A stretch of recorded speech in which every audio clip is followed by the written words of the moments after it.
மாணவர்கள் எவரும் போதைக்கு அடிமையாகாதீர்கள். அடிமையானவர்கள் மீண்டதாக சரித்திரமில்லை. எனவே உங்களையும் சமூகத்தையும் பாதுகாத்துக் கொள்ளுங்கள். உங்கள் நலன் கருதி கல்வி டிவி. வணக்கம் மாணவர்களே, இன்று நாங்கள் தரம் 9 மாணவர்களுக்கான தவணை ஒன்றிற்குரிய பாட அலகினை பார்க்க உள்ளோம். அதாவது நாங்கள் இவரை பற்றித்தான் இன்று பார்க்க போகின்றோம். இவர் யார் என்று சொன்னால் ஸ்ரீ புரந்தரதாசர். இவர்தான் ஸ்ரீ புரந்தரதாசர். அதாவது சங்கீதத்து ஒரு பிதாமகர், ஒரு வாக்கியக்காரர். நீங்கள் தரம் 9 தான் வாக்கியக்காரர்கள் பற்றிய விடயத்தினை முதலாவதாக பார்க்க உள்ளீர்கள். அதாவது புரந்தரதாசரை பற்றித்தான் முதலாவதாக பார்க்க போகின்றீர்கள். அவருடைய வாழ்க்கை காலம், அதாவது நாங்கள் ஒருவரை பற்றி கூறும்போது அவருடைய வாழ்க்கை காலம், அவர் பிறந்த ஆண்டு, அதைத்தான் பார்ப்போம். அடுத்ததாக அவருடைய ஊர், அவர் எந்த ஊரிலே பிறந்தார். அடுத்ததாக அவருடைய தந்தை தாயினுடைய பெயர். அடுத்ததாக அவருக்கு தந்தை தாய் இட்ட பெயர். இவ்வளவும் முக்கியமான அம்சங்களாக இருக்கின்றது.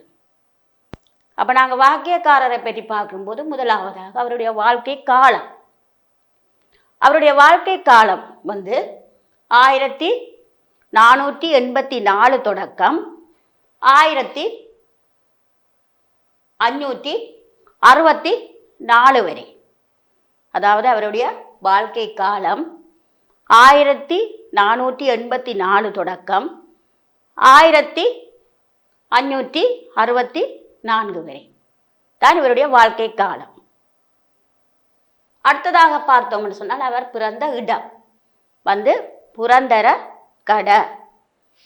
அவருடைய பிறந்த ஊர் இந்தியாவிலே புரந்தரகட என்ற ஊரிலே அவர் பிறந்திருக்கின்றார். அடுத்ததாக அவருடைய தந்தை பெயர், அவருடைய தந்தையின் பெயர் வரதப்ப நாயக்கர். அதாவது தந்தையினுடைய பெயர் வரதப்ப நாயக்கர். தாயினுடைய பெயர் கமலாம்பாள். தாயினுடைய பெயர் கமலாம்பாள். அடுத்ததாக இவருக்கு தந்தை தாய் இட்ட பெயர் ஸ்ரீனிவாசன். ஸ்ரீனிவாசன். அவரை சீனப்பா என்றும் அழைத்தார்கள். ஸ்ரீனிவாசன் அவருடைய தந்தை தாய் அவர்கிட்ட பெயர், சீனப்பா என்று அழைத்தார்கள். அடுத்ததாக இவர் முதல் பாடிய உருப்படி, அது எந்த சந்தர்ப்பத்தில் அவர் அந்த உருப்படியை பாடினார். அதாவது இந்த புரந்தரதாசர் முதலாவதாக பாடிய உருப்படி அது எந்த சந்தர்ப்பத்தில் பாடினார் என்பதைத்தான் நாங்கள் பார்க்க போகின்றோம். அந்த அவருடைய வாழ்க்கை சம்பவம் ஒரு கதையாக அமையப்பட்டது. ஒவ்வொருவருடைய வாழ்க்கை சம்பவங்களும் ஒரு கதையாகத்தான் வரும். இதில் இருப்பதை நான் வாசிப்பதை விட உங்களுக்கு இவருடைய வாழ்க்கை சம்பவத்தை ஒரு கதையாக சொல்லும்போது உங்களுக்கு விருப்பமாக இருக்கும். ஏனென்று சொன்னால் உங்களுக்கு கதை என்று சொன்னால் மிகவும் விருப்பம். கதை புத்தகம் வாசிப்பதில் மிகவும் விருப்பமாக இருக்கும். இப்பொழுது உங்களுக்கு இந்த ஃபோனுகள் கதை புத்தகம் வாசிப்பது கூட சில உங்களுக்கு நேரம் இல்லாமல் இருக்கலாம். இப்போ கதை வாசிக்கும் போது உங்களுக்கு எவ்வளவு ஆர்வமாக இருக்குமோ அதே போல் இவருடைய அந்த வாழ்க்கை எந்த சந்தர்ப்பம் என்றதைத்தான் இதில் கூறப்பட்டிருக்கின்றது. அதாவது அவர் ஒரு வணிக குலத்தை சேர்ந்தவர். அவருடைய தந்தையார் ஒரு பெரிய செல்வந்தர், வணிக தொழிலை செய்யும் ஒரு செல்வந்தர். அப்போ அவருடைய தந்தையாருக்கு பிறகு அந்த வணிக தொழிலை, அந்த வியாபாரத்தை இவர்தான் நடத்தி கொண்டு வந்தார். யாரு? ஸ்ரீனிவாசன், அதாவது புரந்தரதாசர். இவர் அந்த வணிக தொழிலை எடுத்து நடத்தி கொண்டு வந்தார். நடத்தி கொண்டு வரும்போது இவரிடம் ஒரு அந்தனர், அதாவது பிராமணர் ஒருவர், தன்னுடைய மகனுக்கு உபநயன சடங்கு. உபநயன சடங்கு என்று சொன்னால் பூணூல் சடங்கு. பூணூல் சடங்கு, அதாவது பிராமணர்கள் இந்த பூணூல் சடங்கு என்று ஒன்று வைப்பது வழக்கம். அதாவது பூணூல் சடங்கு என்று சொல்லப்படுவது அதுதான் உபநயன சடங்கு. ஒரு பிராமணர் தன்னுடைய மகனின் உபநயன சடங்கை செய்வதற்காக இவரை தேடி போனார். புரந்தரதாசரை தேடி போய் அவரிடம் அதற்காக பண உதவி கேட்டார். இவரும் என்ன செய்தார்? ஒவ்வொரு நாளும் நாட்களை கடத்திய வண்ணம் இருந்தார்.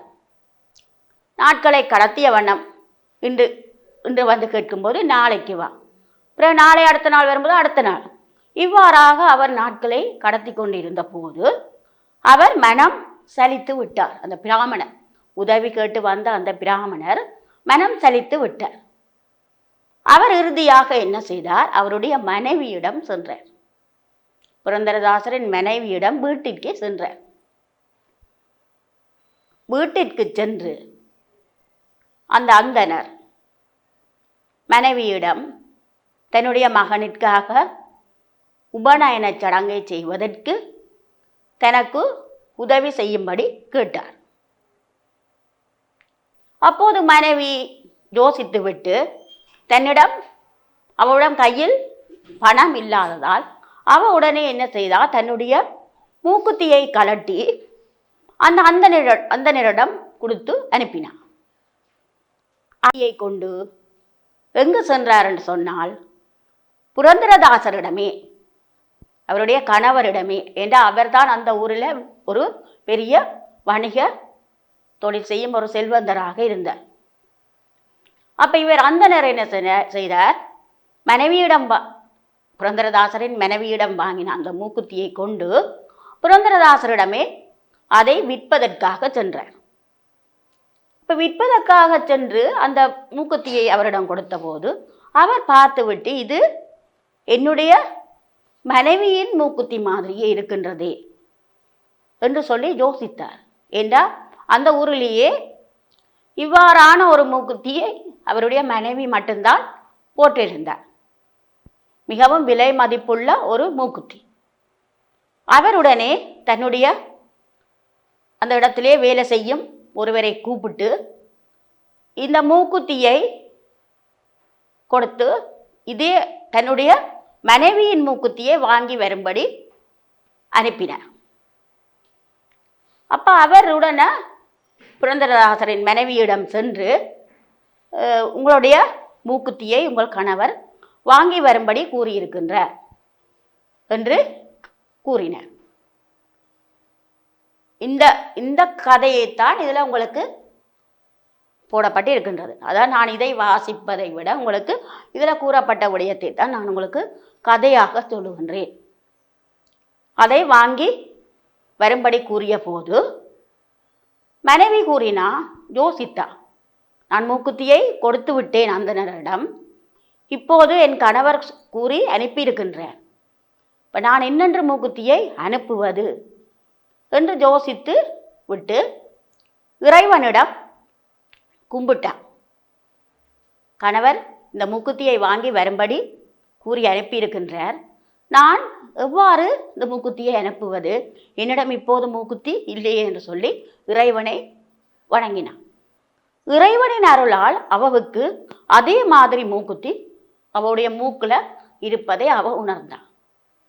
உடனே அவ என்ன செய்தா, அந்த மூக்குத்தியை கலட்டி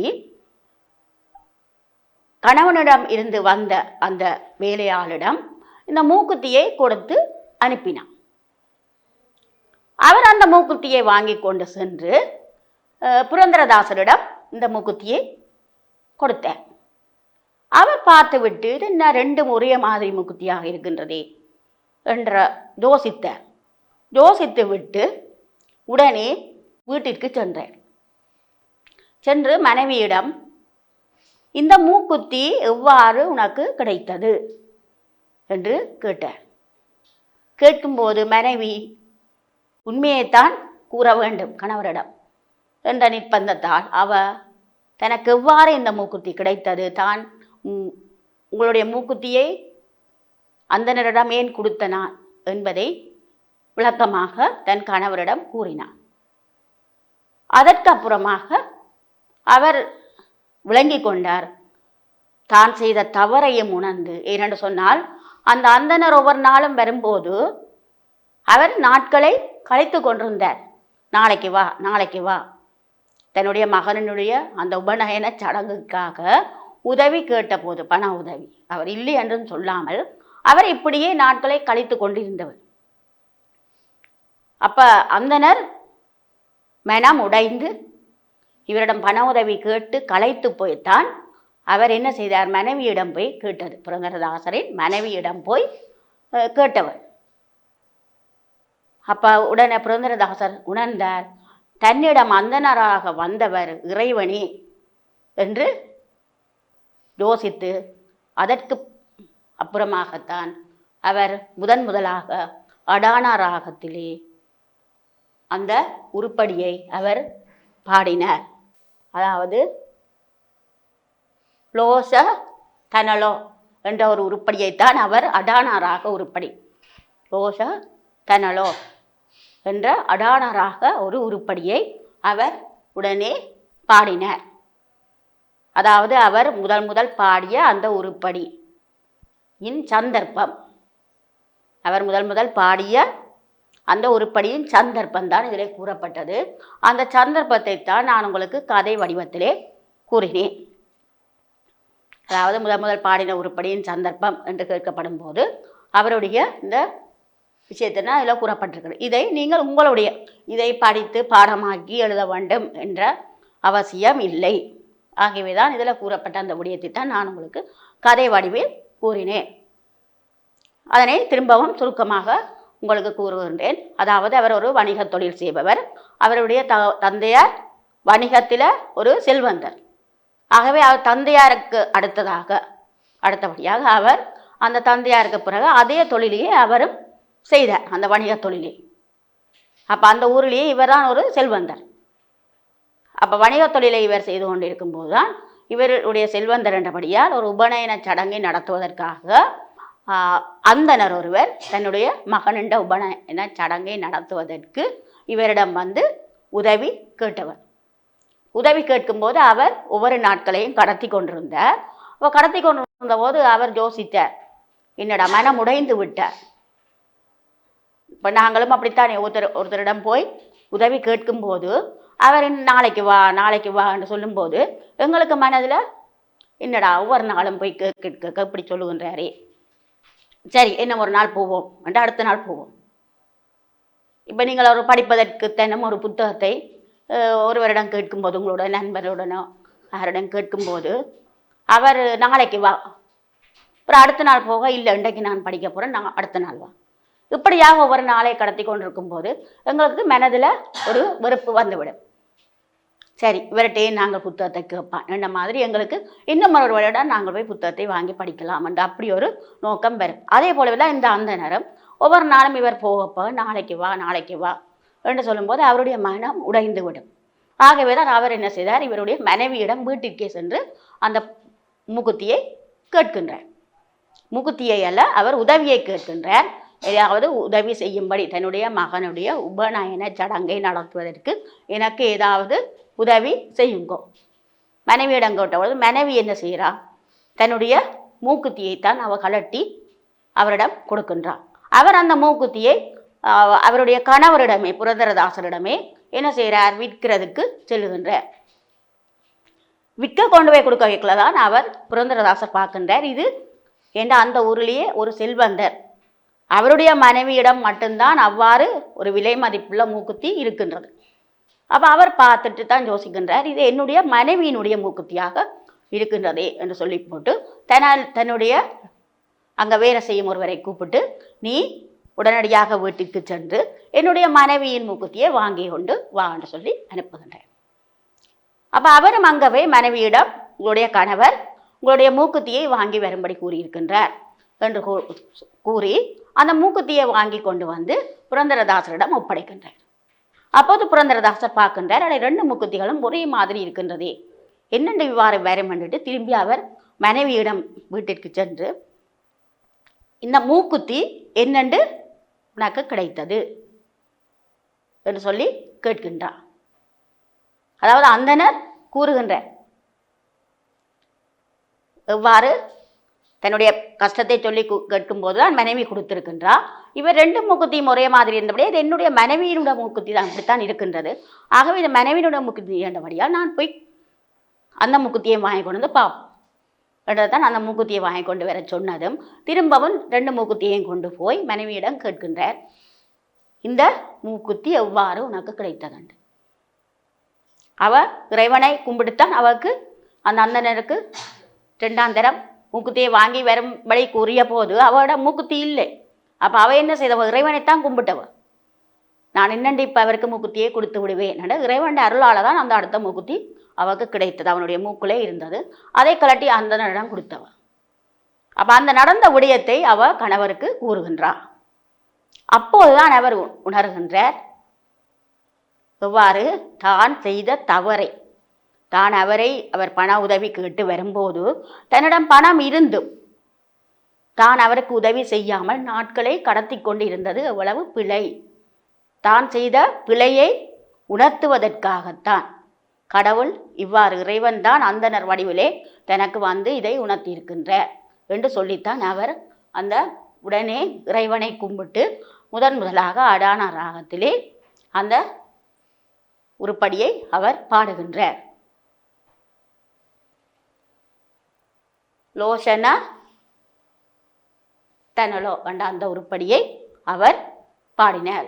லோச தனலோ என்ற அடானராக உருப்படி, அதைத்தான் அவர் முதலாக அவர் பாடினார்.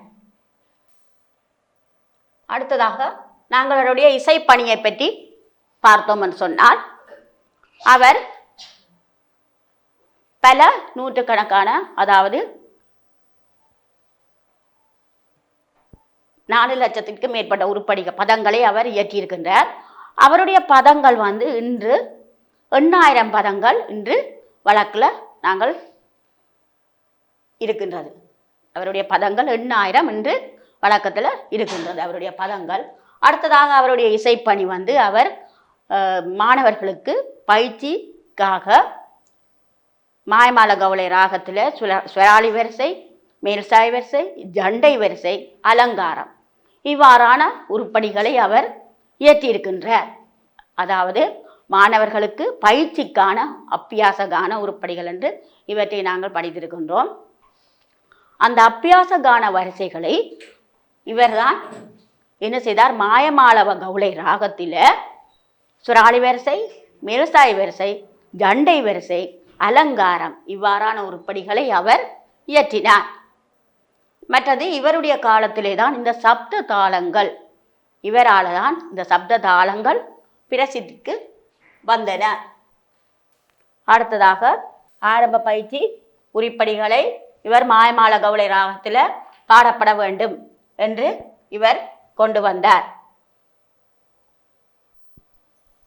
அடுத்தது துருவதாளம், மட்டியதாளம் போன்ற தாளங்களும் இவருடைய காலத்தில் பிரசித்திக்கு வந்ததா.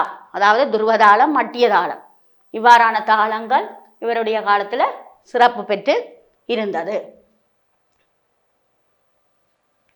அடுத்தது இவர் வடமொழி, கன்னடம் போன்ற மொழிகளில் இவர் பல உருப்படிகளை இயற்றியிருக்கின்றார். அடுத்ததாக இவர் தாய்மொழியிலும் தன்னுடைய தாய்மொழியிலேயே கூடுதலான உருப்படிகளை இவர் இயற்றினார். இவருடைய இசை பணியாக காணப்படுகின்றது. அடுத்தது இவரது முத்திரை புரந்தர விட்டல.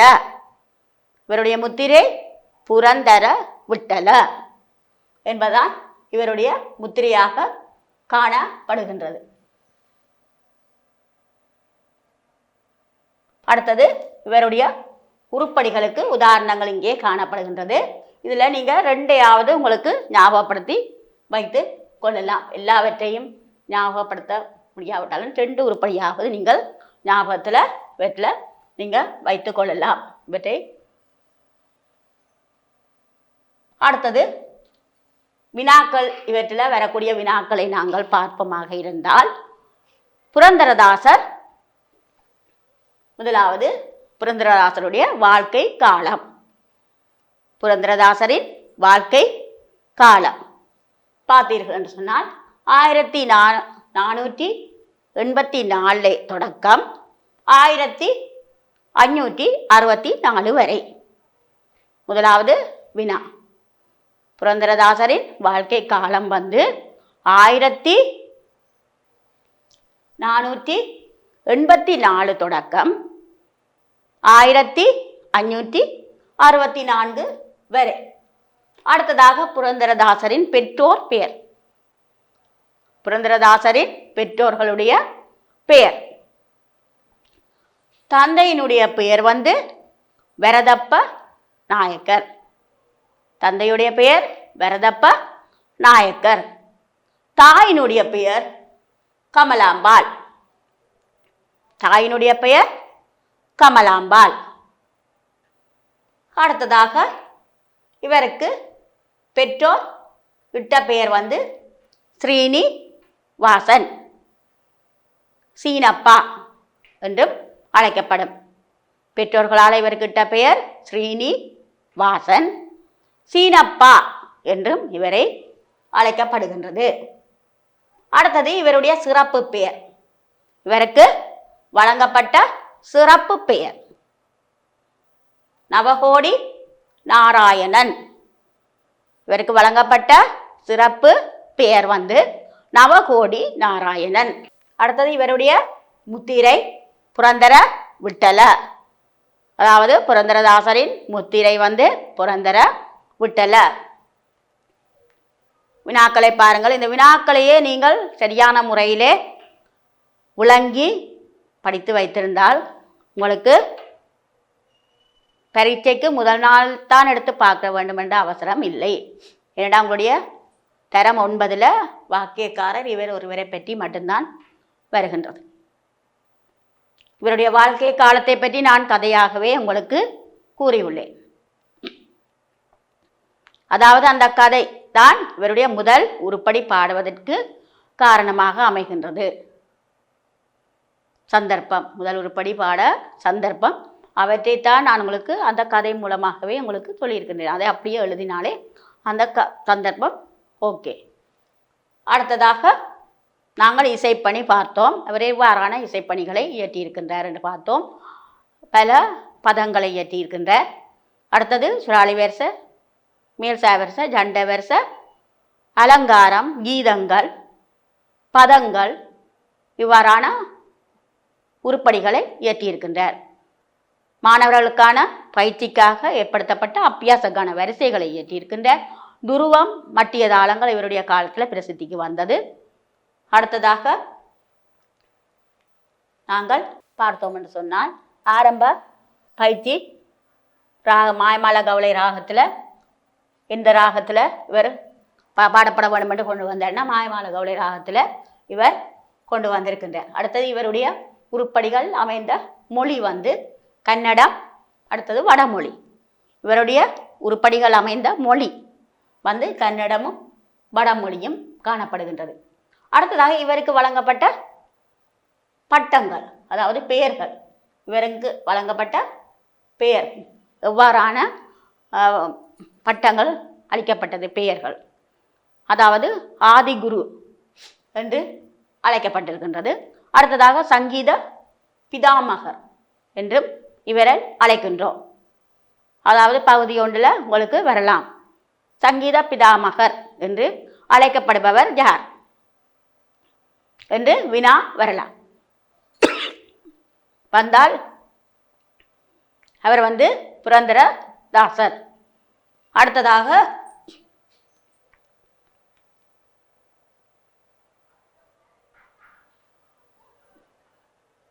மற்ற வினாக்கள் எல்லாம் உங்களுக்கு கூறிய வினாக்கள் தான். அடுத்தது இவருடைய உருப்படிகளில் சிறப்பாக பதங்கள் சிறப்பாக காணப்படுவது வந்து தேவர் நாமாக்களில் காணப்படுகின்றது.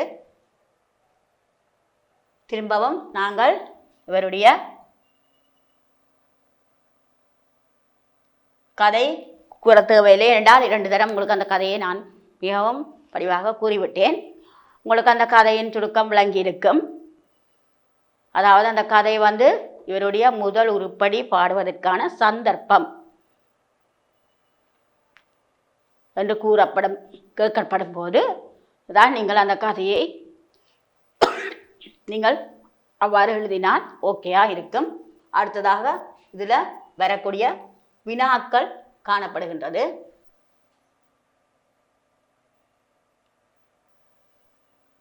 வினாக்கள் இதில் காணப்படுகின்றது. அதாவது முதலாவது வினா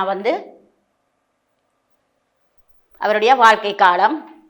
திரும்பவும் நீங்கள் குறித்துக் கொள்வதாக இருந்தால் குறித்துக் கொள்ளலாம். முதலாவது வினா அவருடைய வாழ்க்கை காலம்.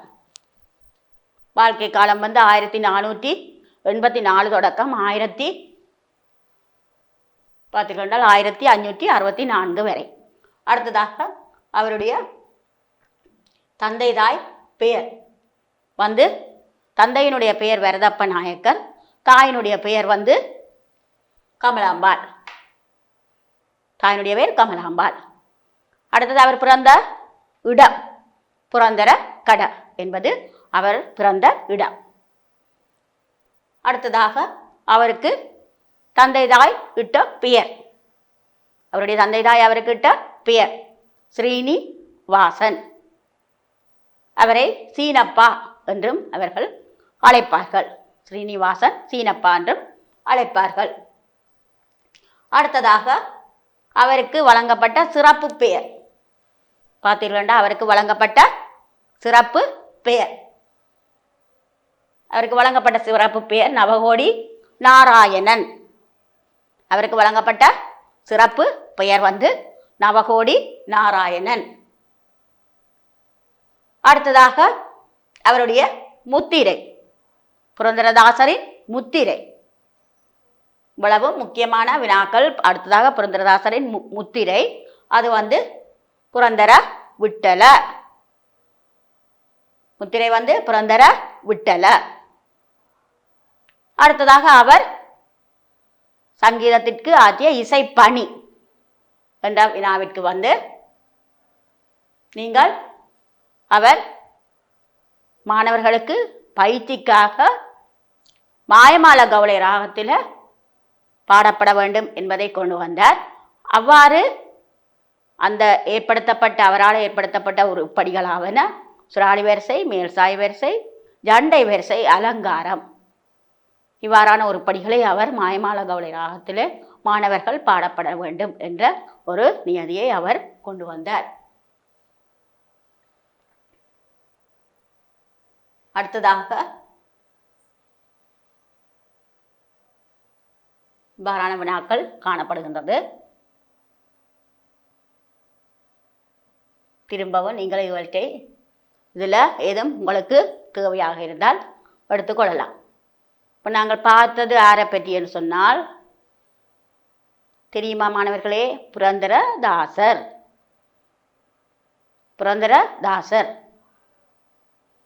இப்பொழுது புரந்தரதாசரின் படத்தையும் காட்டினான். இவ்வாறு தோற்றம்தான் அவருடைய தோற்றம், புரந்தரதாசரின் தோற்றம். இனி வேறு வேறு வாக்கியக்காரர்களும் படிப்பீர்கள் அடுத்தடுத்த வகுப்புகளில். ஆகவே இப்போதே நீங்கள் இவருடைய விஷயங்களை மனதில் பதித்து கொண்டால் மற்றவர்களையும் இவ்வாறு நீங்கள் படிக்கும்போது கதை வடிவத்திலேயே நீங்கள் படித்து கொண்டு போனால் உங்களுக்கு இது வாக்கியக்காரர்கள் மிகவும் கடினமாக இருக்காது.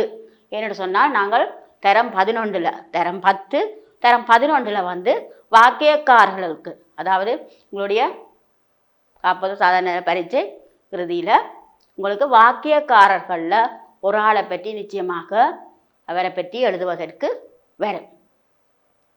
ஆகவே நாங்கள் இப்போதே வாக்கியக்காரர்களை மிகவும் மனனம் செய்து படிக்காமல் விரும்பி அவருடைய வாழ்க்கை காலம் எவ்வாறு அமைந்தது, அவருடைய வாழ்க்கை காலத்தில் அவர் என்னென்ன விஷயங்களை செய்திருக்கின்றார், இந்த சங்கீதத்திற்கு அதாவது இந்த இசைக்கு எவ்வாறான விஷயங்களை செய்திருக்கின்றார், அவருடைய தந்தை தாயாருடைய பெயர் என்ன, அவர் எந்த காலத்திலே வாழ்ந்தார், இவ்வாறான விஷயங்களை நாங்கள் மிகவும் அவதானமாக கற்பதன் மூலம் மிகவும் இலகுவாக இந்த விடயத்தை நாங்கள் கற்றுக்கொள்ளக்கூடியதாக இருக்கும். இதை மட்டுமல்ல, எந்த ஒரு விடயத்தை நாங்கள் விருப்பத்துடன் விரும்பி விளக்கமாக நாங்கள் அறிந்தால் அது மிகவும் இலகுவானதாக இருக்கும் மாணவர்களே. ஆகவே நாங்கள் இது அவருடைய கதையை பற்றி வருகின்றது. இதில் நோட் பண்ணக்கூடியதை நீங்கள் குறித்து கொள்ளலாம். அதாவது அவர் என்ன வணிக தொழிலை செய்தவர் என்பதையும் அவருடைய வாழ்க்கை காலம் எவ்வாறு அமைந்திருந்தது. இந்த மூக்குத்தி கதையை ஞாபகம் வைத்தாலே சரி, மூக்குத்தி சம்பவத்தோடு தொடர்புடையது இவர் புரந்தரதாசனுடைய காலம் என்பது உங்களுக்கு ஞாபகத்தில் இருக்க வேண்டும். ஏனென்றால் இது முதலாவதாக நீங்கள் கேட்கும் உருப்படி. அதே போலதான் நீங்கள் ராக லட்சணமும் இந்த தரம் 9 தான் தொடங்குகின்றது. அது உங்களுக்கு கற்பித்த நான், அதாவது மாயமாளவ கவுளை. இப்போ மாயமாள கவுளை ராகம்தான் ஸ்ரீ புரந்தரதாசனும் முதலாவதாக அப்பியாசகான வரிசைகளுக்கு உகந்தது என்பதை கொண்டிருக்கின்றேன். நீங்களும் மாயமாள கவுளை ராகத்தை தான் நீங்களும் முதலாக அந்த லட்சணம் எவ்வாறு அமைந்திருக்கின்றது, அதுலேயும் இப்போ பாருங்க, இதுலேயும் அந்த அப்பியாசகான வரிசைகள் சுழாலி வரிசை, மேல் சாய் வரிசை எல்லாத்தையும் இவர் இயற்றியிருக்கிறாண்டு வருது. அங்கே மாயமாள கவுளை ராகத்திலையும் மாயமாள கவுளை ராகத்தில் தான் இந்தந்த உருப்படிகள், அதாவது சுழாலி வரிசை மாயமாள கவுளை ராகத்தில் தான் சுழாலி வரிசை, மேல் சாய் வரிசை, அலங்காரம், ஜண்ட வரிசை இவ்வாறான உருப்படிகள். அப்போ சில விஷயங்கள் ஒவ்வொரு அலகுக்குள்ளேயும் தொடர்பட்டு வருகின்றது. ஒவ்வொரு அலகுக்குள்ளேயும் சில விஷயங்கள் தொடர்பட்டு வருகின்றது. இது சப்ததாளம் படிப்பீங்கள். சப்ததாளம் படிக்க நீங்கள் இதில் படித்தீங்க. ஸ்ரீ புரந்தரதாசனுடைய காலத்தில் தான் இவரால் அந்த துருவ மட்டிய தாளங்கள், சப்த தாளங்கள் அறிமுகப்படுத்தப்பட்டது, பிரசித்திக்கு வந்தது. அதாவது துருவ மட்டியம் இவரால் தான் சிறப்பு பெற்றது என்பதை இங்கே படித்திருக்கிறீர்கள். இனி சப்ததாளங்கள் இனி படிப்பீர்கள் தரம் 9. அதில் படிக்க இந்த சப்ததாளங்கள் 7ஐயும் பற்றி நீங்கள் படிக்க வேண்டி வரும். அதில் என்னென்ன அங்கங்கள் வருகின்றது.